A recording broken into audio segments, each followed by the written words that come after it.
all causes of the creation, sustenance, and destruction of the manifested universes.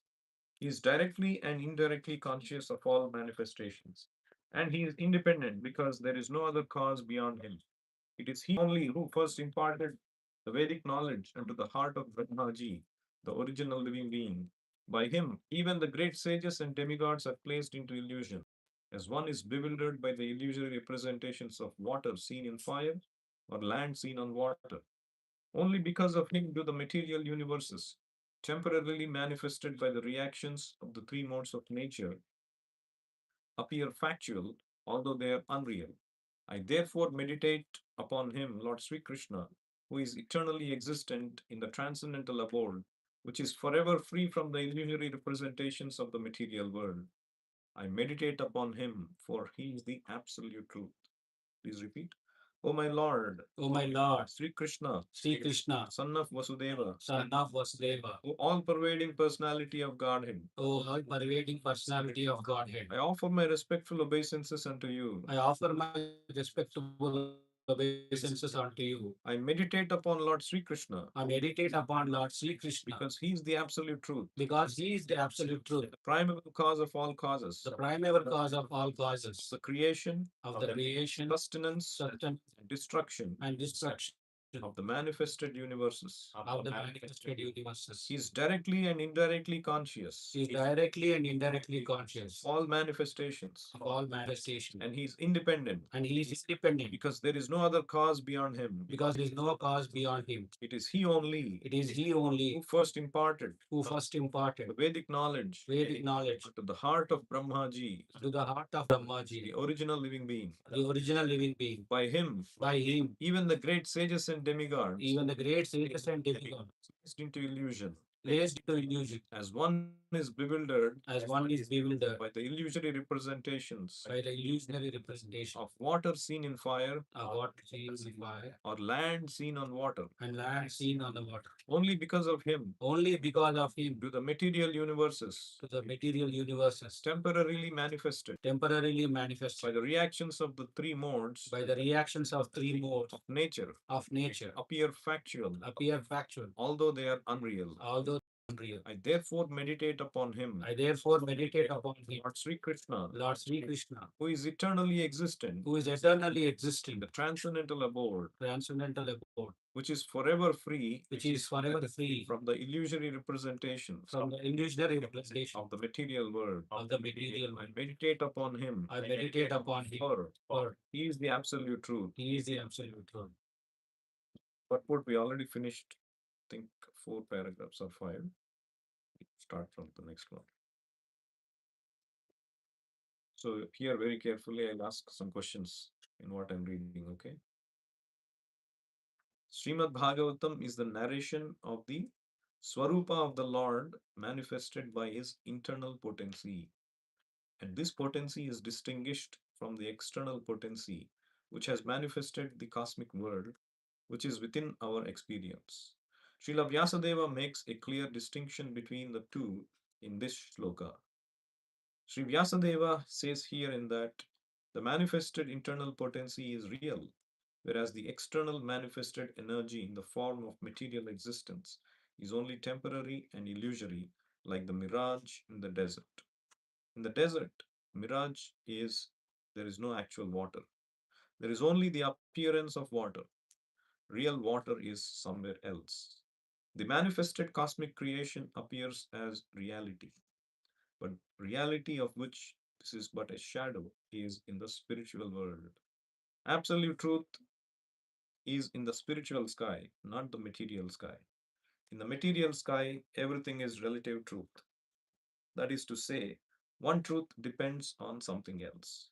This cosmic creation results from interaction of the three modes of nature, and the temporary manifestations are so created as to present an illusion of reality to the bewildered mind of the conditioned soul, which appears in so many species of life, including the higher demigods like Brahma, Indra, Chandra, and so on. In actuality, there is no reality in the manifested world. There appears to be reality, however, because of the true reality which exists in the spiritual world, where the personality of Godhead eternally exists this transcendental paraphernalia. Om Ajnanatimirandhasya Jnananjanashalakaya Chakshurunmilitam Yena Tasmai Shri Gurave Namaha. Namo Om Vishnupadaya Krishna Prethaya Bhutale Srimate Bhaktivedanta Swamin Iti Namine.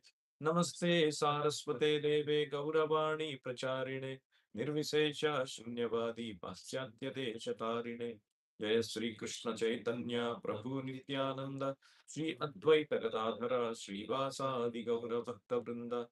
Hare Krishna, Hare Krishna, Krishna Krishna, Hare Hare, Hare Rama, Hare Rama, Rama Rama, Hare Hare. Hare Krishna, Jai Shri Prabhupada. Have you seen a mirage? You know what is a mirage? Anyone else saw mirage? It's not mirage. You haven't seen? You haven't seen? Next to your room there is. No, I think everybody would have seen. It's just that they don't know that because when you're driving, you're seeing a land far away, and there is a hot sun. You will see the land appears there is some water in the land, right? Next time you observe when you're driving, when there is a vast space, not every time you will see, but there is a reflection. Sometimes you will see that. So that is called mirage. Means it appears like there is water, but actually there is no water. So that's what Bhagavatam says. Yadha vinimayo yatra trisargo amrusha. Trisarga means this material world created by the three modes. What are the three modes? Goodness, passion, and ignorance. The whole material world is created by only these three. Every color we see is made of how many colors? Five colors. Right? What are the five colors? Pink, violet, purple. Hey, color. Five the color. Colors. RGB. I'll tell you the short form RGB. RGB. Every color, Mm. red pink, green pink. Blue pink. What are the colors?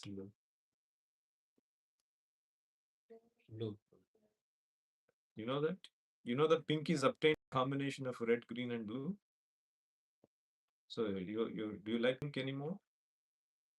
No. He likes, right?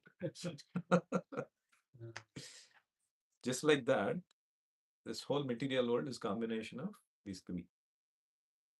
It appears so factual, amrusha, but actually it is vinimaya. Vinimaya means it's transformation. Just like the example is given, the mirage, it appears to be real water, but actually there is no real water. Does it mean water itself does not exist?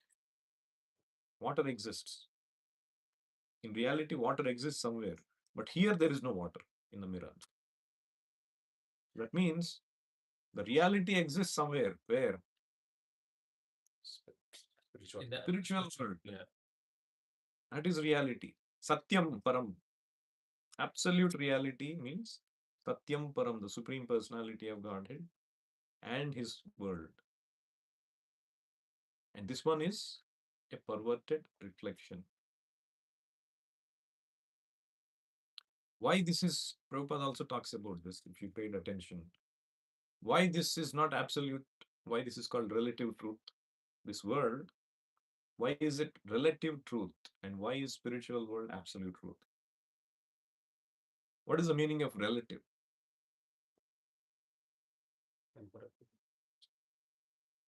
And, compare. Like for example, he's fairer than me. He's fair, I say. But compared to him, he's not fair. In terms of the color, I'm saying, color of the skin, right? So when I say he's fair, but when he comes in front, he's not fair. He's fair. So which is true? He's fair is true or he's not fair is true?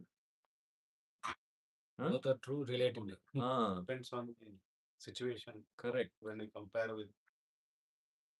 So the truth in this world depends on something else. The child, there is a child, but the child's existence is dependent on the father. Without father, there is no child.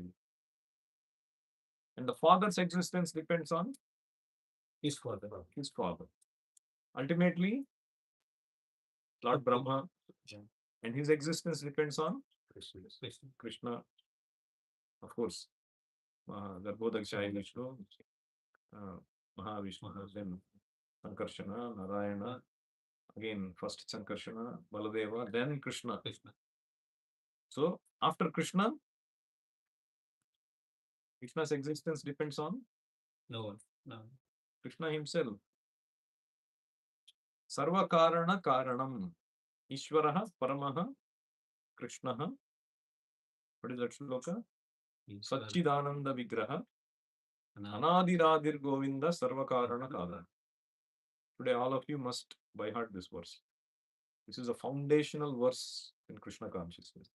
Only 4 lines, simple lines, Brahma Samhitas. So repeat after me.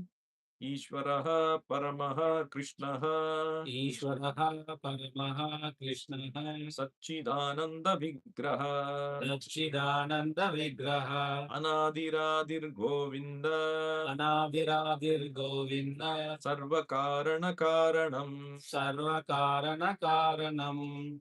Sarva Karana Karanam. What does it mean? Father of all causes. What is the Karana? Karana means cause. What is the Karana? It's a Telugu word, right? What is the Karana for you to come here? There is a cause. There is a reason. Like that, for everything, there is a cause. And ultimately, Krishna is the cause of all causes. You go back. So he is the absolute truth. And we are in this relative truth. And actually, Prabhupada makes a very interesting statement. In actuality, there is no reality in the manifested world. There appears to be reality. However, because of the true reality which exists in the spiritual world. So, Shreya, do you agree? Prabhupada saying, in actuality, there is no reality in this manifested world. That means he doesn't exist. It's not real. Like your school doesn't exist. You're studying, all that doesn't exist. You agree with me? No? They do exist. Do they exist or no? Yes. No. But why here it is said, in actuality, there is no reality in the manifested world.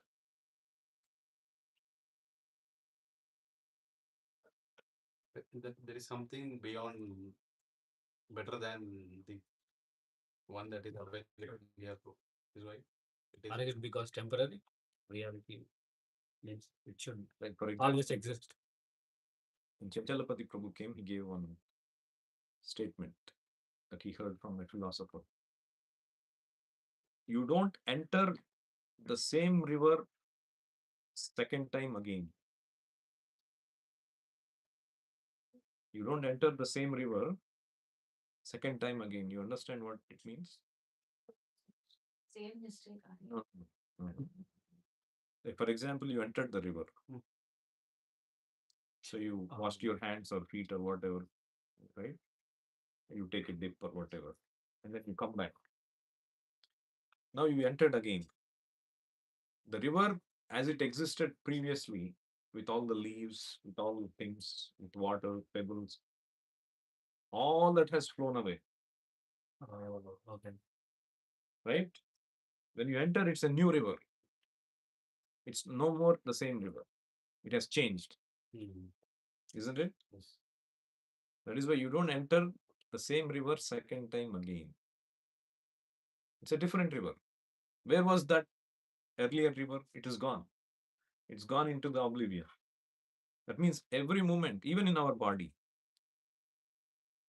Every moment it is changing. Some cells are dying. You cannot say the same body exists now as it existed a moment before. The same cells, they don't exist. Our body is, you can see clearly after 10 years, like after he becomes a young man.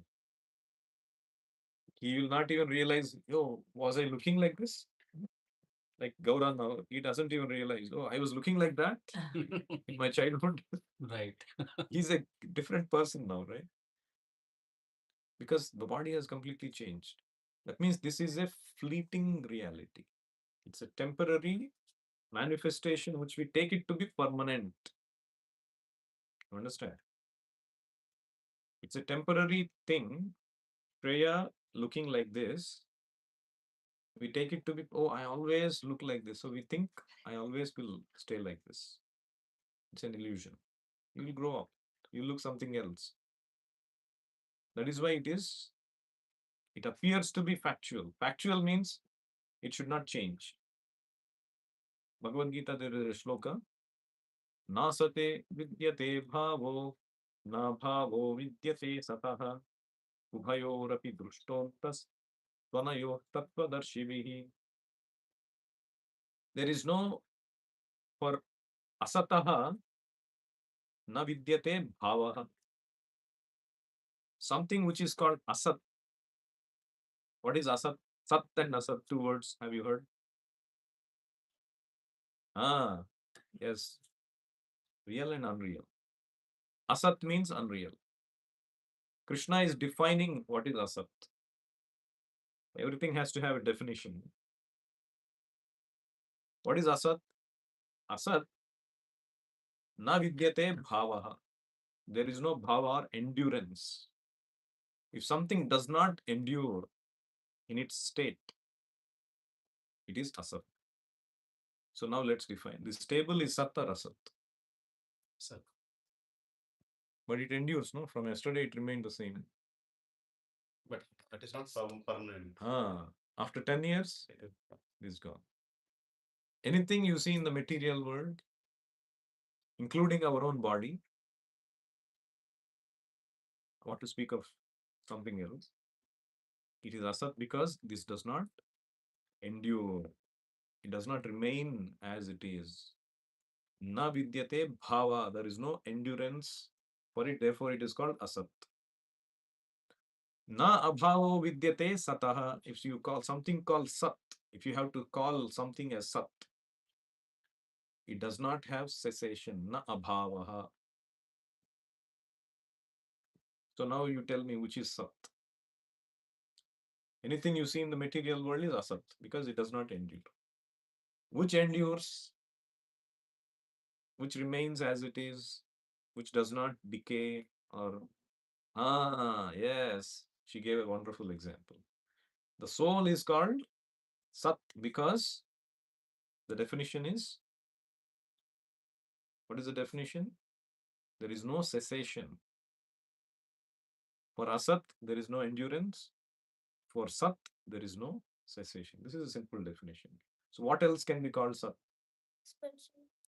Spiritual world, yes.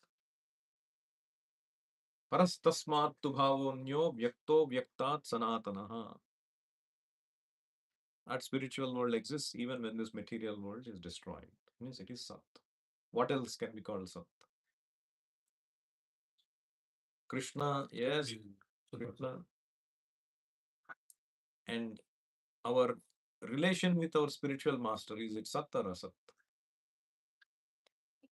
That technically, after the spiritual world, before entering the spiritual world, No spiritual master. then spiritual master, No, no, no. It is always sat. Spiritual masters, our relation with the spiritual master is eternal. Prabhupada actually in one letter he said, we will have ISKCON in the spiritual world also. So spiritual world means everything in this, like in the material world, but it is Sat. It's real. There is proper real substance, real pleasure. Also, real service relations. we do even that. Everything, service will exist. Prabhupada will be there. Will be in his form or a different form, we don't know. But our relation with him exists in the spiritual world also. Will we be always serving Prabhupada even in spirit? Yeah, spiritual world means don't think I'll be directly serving Krishna. In fact, the deeper you go in the chain, the more blissful you become.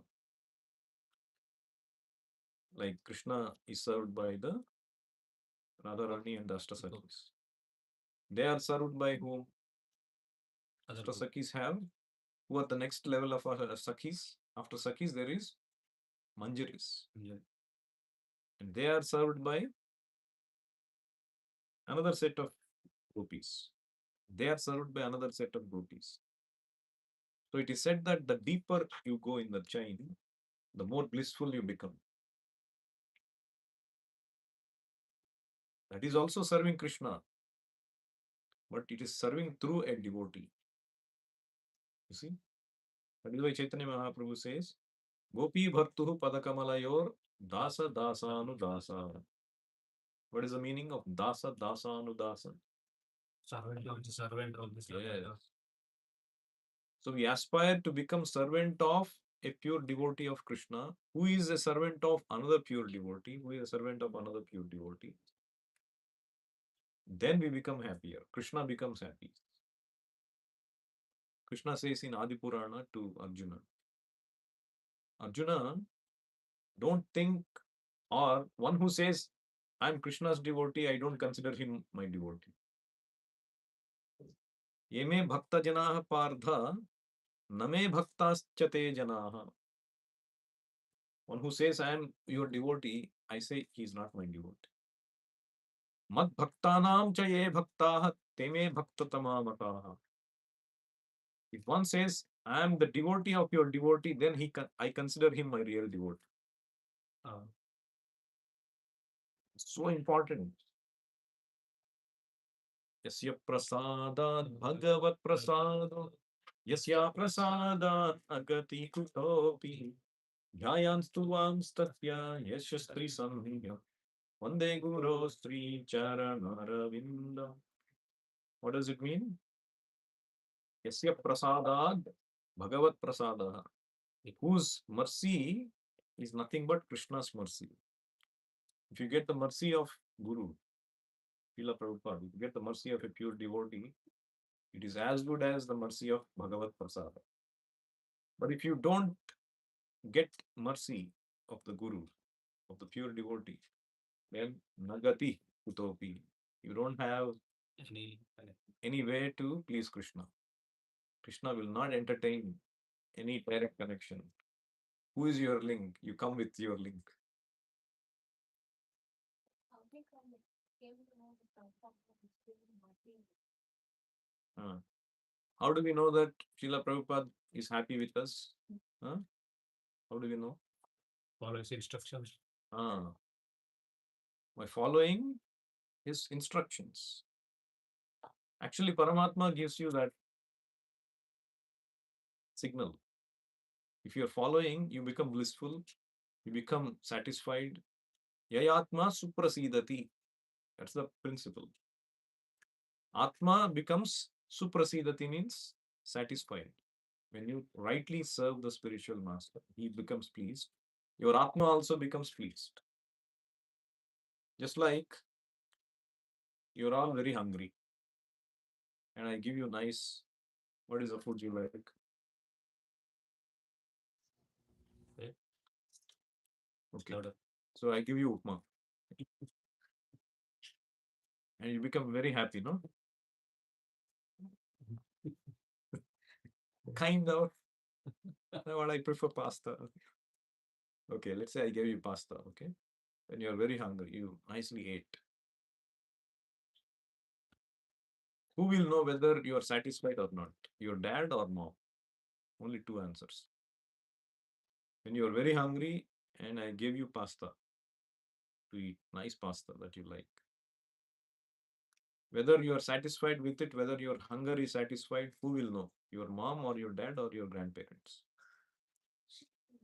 Only she will know, huh? Not somebody else. Is that right? Will you know or not? You know you are becoming happy or not? Right? You're becoming nourished, you're becoming energized, your tongue has met its taste. All three are getting done. That means we ourselves will know when we rightly perform service, we feel that bliss. Otherwise, we always feel incomplete, just like Vyasadeva has felt. Even after giving the Vedic literature, he has felt incompleteness. And then, when the spiritual master came and advised him what to do, and then he became happy when he did the Bhagavatam again. Very good question. So, we have to strive to serve the spiritual master, pray to Krishna to guide us to serve in the right way. That is why we have to chant nicely. Chanting means, what is the meaning of chanting? Hearing. Huh? That is the way of chanting. What is the meaning of the mantra that we are chanting?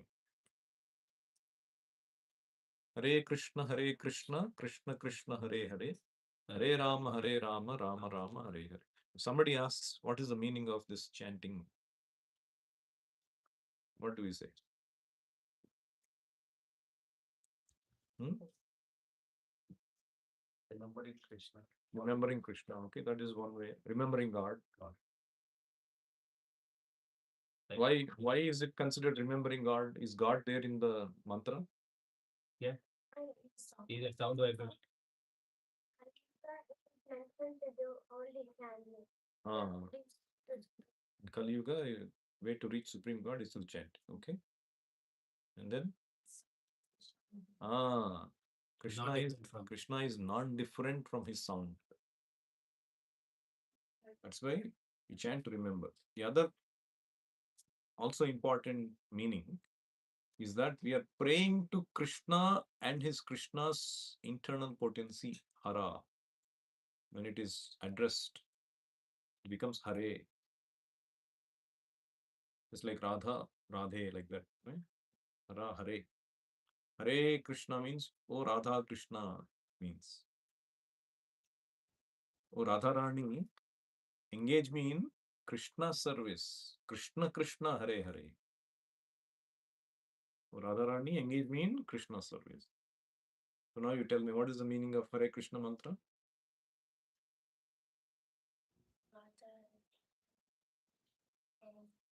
Engage me in my dad's service. No? So you're praying whom? You're praying to Krishna to engage in Radha service. Other way. What is your answer? You pray to Radharani, Uh, engage in Krishna service. yes. Okay. Praying to Radharani to engage in Krishna service. That is the meaning of Hare Krishna mantra. So when you chant nicely, in a intentful mood, when you hear the mantra, then gradually, even if you are rightly not situated today, eventually by the power of your chanting, by the power of your requesting and petitioning the Lord will engage you in a right way to serve the spiritual master, to make you understand the proper instructions, to give you the right intelligence to how to serve the spiritual master, to remove all the confusions. Our only method is chanting. For everything, chanting. But chanting has to be done, as you said. It's simple, but not easy. What does it mean? Chanting is very simple. It doesn't mean it is easy. Why? Because you see that basketball game. Hey, what is this? There is a hoop, there is a ball, you throw, you get the point. Very simple. Does it mean it's easy? No. To run, you need to get the ball. By the time you run, you reach the hoop, you fall dead. Because you don't practice, from one end of the court to the other end. When I sometimes go and play with the kids, These kids are all energetic and they're running, and by the time we go from one end to the other, throw the ball. So it is simple, yeah, to take the ball, throw, but it's not easy. Simple, chant and hear. Simple, okay. But is it easy? How many mantras you hear in a round? 108 times. How many you're hearing properly? How many you're chanting? One round you're chanting every day? 5 rounds? Out of 5 rounds, how many mantras you're hearing? 4.5. That's a brilliant percentage. 90%. Amazing. So you're chanting one round? Half round? Check. 10, 4? 8. Oh, 8. Out of 8, how many you think you are hearing? Probably not as high. Maybe like half. Half, half round. So, you see, that's not just with you, with everyone, right? We're all struggling to hear because it's not easy. Because we are putting dirt throughout the day, and our consciousness has to penetrate through the dirt to reach the holy name. If we remain conscious throughout the day, Krishna conscious, instantly you chant, you're hearing, you're conscious of Krishna. But the dirt has to be penetrated. If you're not hearing properly, then if we are chanting Hare Krishna mantra, it is a good thing. But if you're not hearing constantly, then it will become a pious thing. No, it's an offense, not pious thing. Yeah, it's not to be not one of the offenses. No, we hear inattentive while chanting. It is the root cause of all our offenses. Because while chanting, we're thinking of solving something. We are thinking of enjoying upma today. Or you want to do something else, like some work come Some exciting things. All exciting ideas will come during chanting. That is the time you get all the thoughts as well. All the thoughts. And my experience is, don't pursue those thoughts that you get, because many times it ends up Maya's way of exciting us, to deviate us.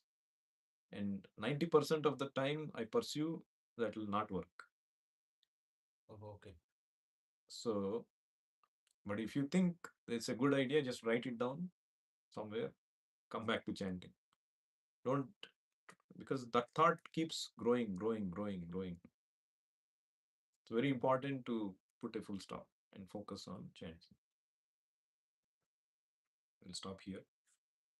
Sandharaj Srimad Bhagavatam ki jai, Vishwaguru Srila Prabhupada ki jai, Sai Gaur Premanande, Hari Hari Bol.